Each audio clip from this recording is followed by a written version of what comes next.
Well, hello there. Kaeli tuning in, and just like to show you my bucket garden, which is pretty exciting. They are really, really delicious. So if you don't have a lot of room, try growing greens out of a bucket. It's pretty easy. Something happened yesterday that was pretty potent that I'd really like to talk about, especially coming from a mind that is geared towards helping animals and also ridding this world of corporate greed. It's story time with Kaeli and her salad buckets. Yesterday, I'll set the scene. Pavlove he's got tapeworms, which sucks. And I've been managing it, and they've been going away, and then there's this coming back. Now, on island, I live on a small island that doesn't have a lot of pet supplies, and so it's very hard to get this particular substance that makes these worms basically disintegrate. Tyler goes to the pet store, and the pet guy at the store verifies that we don't have to actually book in and pay for a checkup. We can just go in and ask for the medication. I really have had bad experiences with veterinarians, and with any professional doctors for that matter, like for animals or not. And so I kind of like intuitively knew something was going to happen. So sure enough, we get up to the front desk, and we start getting a vibe because we ask this question: we just want the medicine, can we just buy it over the counter? You know, we just give them Pavlov's weight, which is 3.3 kilos, and they do the calculation and tell us what to do. All the medicine comes into a prepackaged anyways with instructions. So immediately the lady behind the desk, the vet nurse, she's like, no, you need to have this is like law or something. I was like, yeah, okay, like that's just ridiculous. There's slaughterhouses, and yet we have laws for our dog that you can't buy medicine. Like, anyways, it was just total fucking bullshit. So I already got my hair up in the back of my neck that they weren't going to provide this without us jumping through hoops and paying extra money. And so then we get into the office, and they give them some treats, and then the one other nurse lady, who is actually pretty sweet, she comes in and she's like, oh, I'm going to take a picture for Pavlov's file. And I'm like, oh, for frig's sakes, like, why does my dog need to have a picture for your, computer, so that every time I come in, you can just, like, what, like, be recognized on how to upsell, or what? Like, it seems some kind of glamoury scheme to me, like, a completely unnecessary, wasting my time. I don't care, like, just crazy. Like, even if Pavlov was really, really sick, the last thing that I need them to do is take a picture of him for his file. So it starts to go in my head, like, this is what works on people that are treating their dogs like stuffed animals, like little toy babies or something, it was just really ridiculous. I'm already like, oh no, this type of veterinarian is going to be all about money and upsell, and not about Pavlov and his health, and not caring about what Tyler and I were thinking either. And so sure shit, this veterinarian comes in, and she was a little weird. She was quite weird, actually. She was so much energy that, like, Tyler and I, like, had to step back for a bit. So much that you're almost getting confused, like a sonic boom kind of confusion. So she starts to talk to us a little bit and ask about Pavlov's past and health. And I subscribe to the fact that vets are over-medicating our animals. I don't want to do that at all, ever. So immediately I jump in and I was like, look, Pavlov has tapeworms. We just really want the medication for that.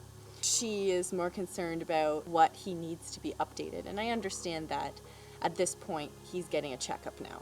She very not intuitively goes to grab at him. Pavlov's personality, and any small dog, you don't do that. It's a very unconscious thing when children go to run at small dogs or dogs in general. Just like a human, I wouldn't like someone coming up to me and just like running at me with a hug that I've never met before. What I would love to see in the world is that a vet would be intuitive and being like, I work with animals all the time and I know how to make them better. Like, this is a medicine person for animals, like a animal whisperer, so to speak. You know, you're just so in tune with what they need.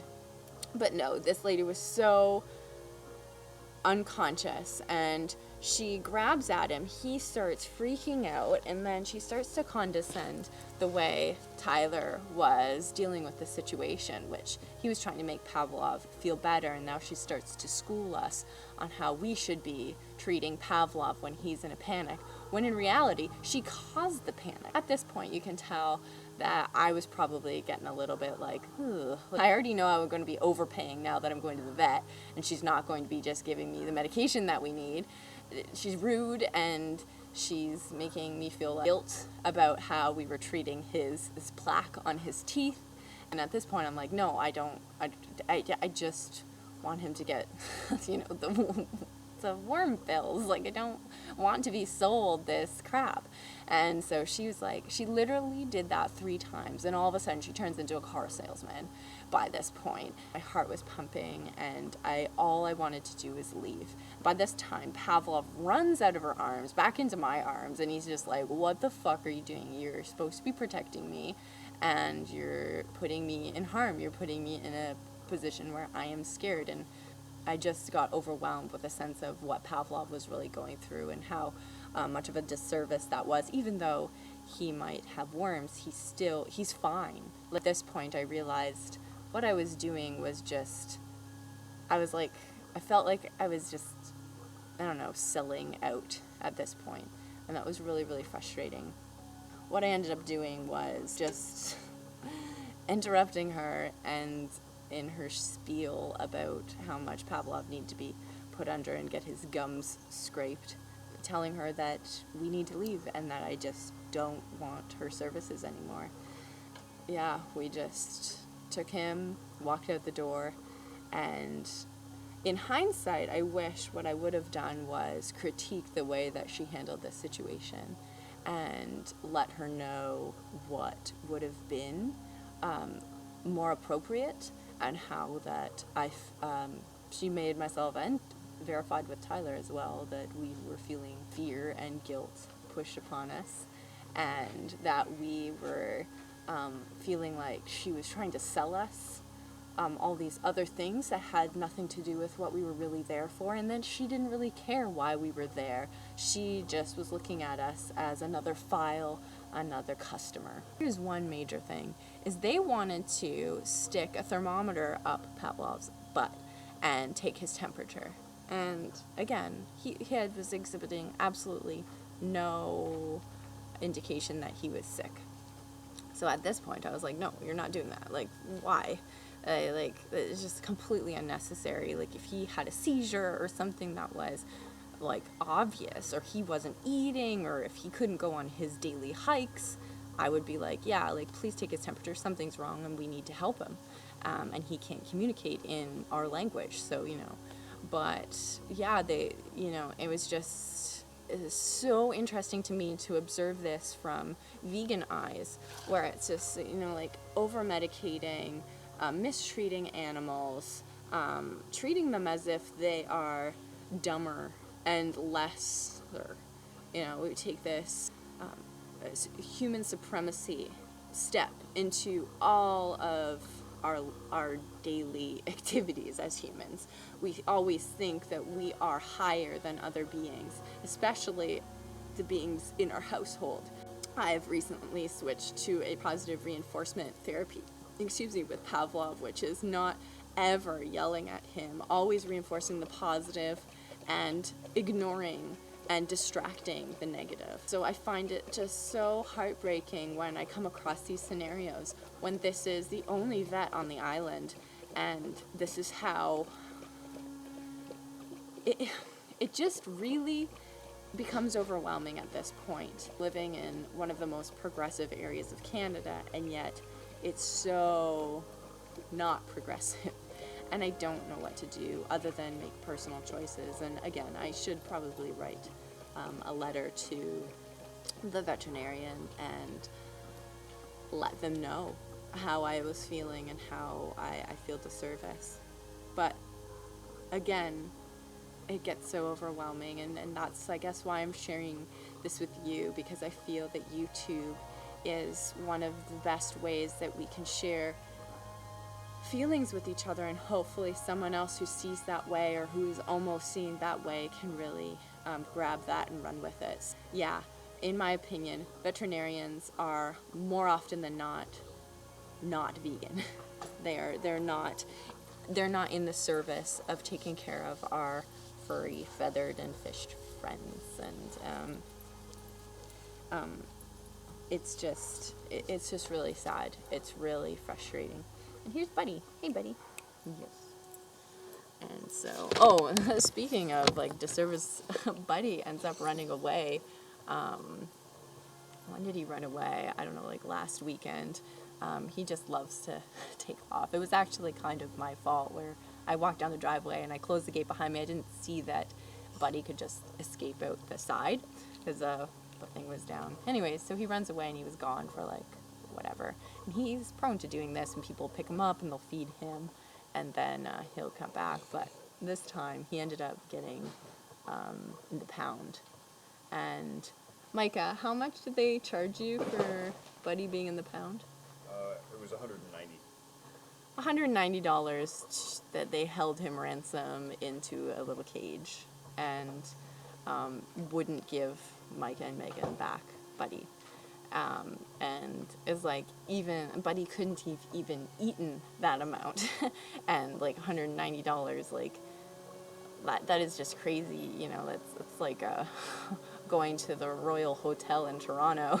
It's like the amount equivalent for a stay, and he was just, staying in a cage. Anyways, like that kind of mentality, that treating animals as if they are not entities and that they are not worth communicating with, is something that I'm really frustrating. I'm progressing more and more into what veganism is, which is activism for the rights of all beings. And I really love, I listen a lot to Colleen Patrick Kudrow, I think is her name. She's got a really wonderful podcast about invoking compassion in our lives, and the idea that all creatures deserve happiness in any capacity is something that I'm really for. And so that is just something that, if you take anything from this video, just look at your fellow creatures with a keener eye, and also correct people when they're acting in disservice to other animals, or they're acting as if they are higher than other animals. And if you're not on a path where you're ready to give up animal products, I totally understand that it's a step and it's a process. However, starting with who and how, and being more connected to your animal friends, or your familiars, as they would call them in the olden days, where this is just your partner in crime. Pavlove is just my best buddy, and so it's just so important to really take care of them. And even though, again, I ended up not getting the medication, I go online on Amazon and order it, and it costs $20. I know that was about to cost Tyler and I $300 to $400. Who knows how much. So anyways, and it's not about the money. It's about the fact that in your heart of hearts, when you see someone being an asshole to another creature, it's just like Rosa Parks standing up for herself on the bus. It's the same thing. Like, if no one's going to stand up for them, they don't know how to stand up for themselves. So we got to do it. And yeah, that's it. And I had a little bit of a rant that feels good to get off my chest, though, because in the end I felt pretty, bad about it. So anyways, I hope that information finds you well, and that you enjoyed that story. Yeah. And vets are scams.